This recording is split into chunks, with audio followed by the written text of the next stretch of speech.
Hello, my name is Leonardo Martinez at Legendary Beads in Austin, and today I'm going to show you how to use crimp ends. Here we have a little short bracelet. I'm going to put on spacers, add your crimp, clasp, and back through your crimp.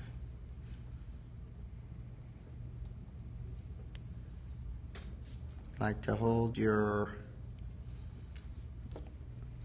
soft legs, just the wire here, back through your spacers, pulling that through.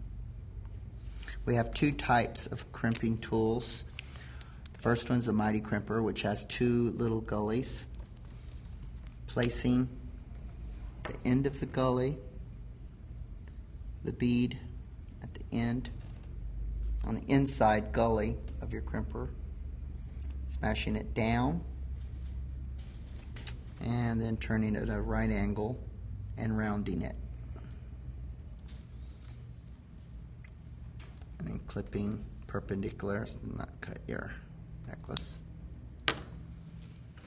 Here we have our crimping tool.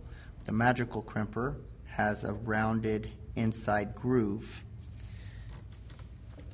You place your crimp inside the rounded groove, pressing down. You'll have a ravioli looking crushed crimp. Turning your magical tool at a right angle and smashing that down to be a round. And I like to kind of tamp that down so you have a nice 2 millimeter bead using your magical tool. And this is how you use a crimp end.